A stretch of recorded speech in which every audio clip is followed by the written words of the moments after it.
അമേരിക്കയിലെ ലോസ് ഏഞ്ചൽസിൽ അനധികൃത കുടിയേറ്റ കലാപം തുടരുന്നു. 100-ലേറെ പ്രധാന പാതകൾ പ്രതിഷേധക്കാർ തടഞ്ഞു.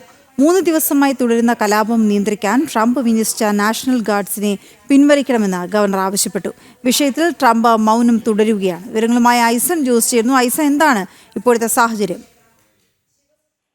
നിലവിലെ സാഹചര്യത്തിൽ ശക്തമായ ഒരു പ്രതിഷേധം അവിടെ അല്ലെങ്കിൽ ആക്രമണം തന്നെയാണ് അനധികൃത കുടിയേറ്റക്കാരുടെ ഭാഗത്ത് നിന്ന് ലോസ് ഏഞ്ചൽസിൽ ഉണ്ടാകുന്നത് എന്നാണ് അറിയാൻ സാധിക്കുന്നത്. നേരത്തെ സൂചിപ്പിച്ചതുപോലെ പല ദൃശ്യങ്ങളിലൊക്കെ കാണുന്നത് പോലെ വാഹനങ്ങൾ കത്തിക്കുന്നത് ഉൾപ്പെടെയുള്ള കടുത്ത രീതിയിലുള്ള അതിക്രമങ്ങളാണ് അവിടെ അരങ്ങേറുന്നത് എന്നാണ് അറിയാൻ സാധിക്കുന്നത്. ഭരണകൂടം, അതായത് ഡെമോക്രാറ്റിക് പാർട്ടിയുടെ നേതൃത്വത്തിലുള്ള ഭരണകൂടം പോലും ഈ ഒരു തെറ്റായ രീതിക്ക് അനുകൂലമായ നിലപാട് സ്വീകരിക്കുന്നു എന്നാണ് അറിയാൻ സാധിക്കുന്നത്.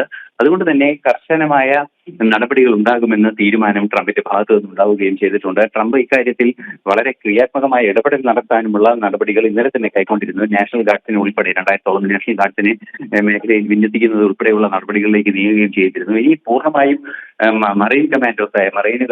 കമാൻഡോകളായ പട്ടാളക്കാരെ തന്നെ 500ഓളം പേരെ ഒരുക്കി നിർത്തുകയും ചെയ്തിട്ടുണ്ട് എന്നാണ് അറിയാൻ സാധിക്കുന്നത്. ക്രമസമാധാന പ്രശ്നമായി വലിയ തോതിൽ ഇത് വളരുന്ന ഒരു പശ്ചാത്തലമുണ്ട്. എന്നാൽ ഇതിന് അനുകൂലമായ ഒരു നിലപാട് കാലിഫോർണിയ ഗവർണറുടെ ഭാഗത്തു നിന്ന് പോലും ഉണ്ടാകുന്നു എന്നതാണ് ഏറെ പ്രാധാന്യത്തോടെ നോക്കിക്കാണേണ്ട വിഷയം. നമുക്കറിയാവുന്നതാണ്, ട്രംപ് അധികാരമേറ്റ ആ നിമിഷം മുതൽ തന്നെ അനധികൃത കുടിയേറ്റക്കാരെ പൂർണ്ണമായും ഒഴിവാക്കുന്നതിന് കടുത്ത നടപടികൾ സ്വീകരിക്കുന്ന ഒരു നീക്കമുണ്ടായിരുന്നു. ഇതിന്റെ ഭാഗമായി ഇമിഗ്രേഷൻ ആൻഡ് കസ്റ്റംസ് എൻഫോഴ്സ്മെന്റ് വിഭാഗം കർശന നടപടികൾ സ്വീകരിക്കുകയും റെയ്ഡുകൾ ആരംഭിക്കുകയും ചെയ്തതോടെയാണ് വെള്ളിയാഴ്ച ആക്രമണം പൊട്ടിപ്പുറപ്പെടുകയും ഈ ഇമിഗ്രേഷൻ ആൻഡ് കസ്റ്റംസ് എൻഫോഴ്സ്മെന്റ് ഉദ്യോഗസ്ഥർക്ക് നേരെ ആക്രമണം ഉണ്ടാവുകയും ചെയ്തത്. ഈ ആക്രമണത്തെ പ്രതിരോധിക്കുന്നതിൽ വീഴ്ച വരുത്തിയ കാലിഫോർണിയൻ മേഖലയിലുള്ള പ്രാദേശിക സംവിധാനങ്ങളെല്ലാം തന്നെ രൂക്ഷമായി വിമർശിക്കുന്നതിന് പിന്നാലെയാണ് കടുത്ത നടപടികളിലേക്ക് ഇപ്പോൾ ട്രംപ് നീങ്ങിയിരിക്കുന്നത് എന്നാണ് അറിയാൻ സാധിക്കുന്നത്. തുടർന്നും കൃത്യമായ നിലപാടുകൾ സ്വീകരിക്കുമെന്നാണ് അറിയാൻ കഴിയുന്നത്. അതിന്റെ ഭാഗമായാണ് ഈ പ്രക്ഷോഭം നടക്കുന്നതിന്റെ ഭാഗമായാണ് 101ഓളം പ്രധാന പാതകളെല്ലാം തന്നെ തടഞ്ഞുകൊണ്ട് പ്രക്ഷോഭക്കാർ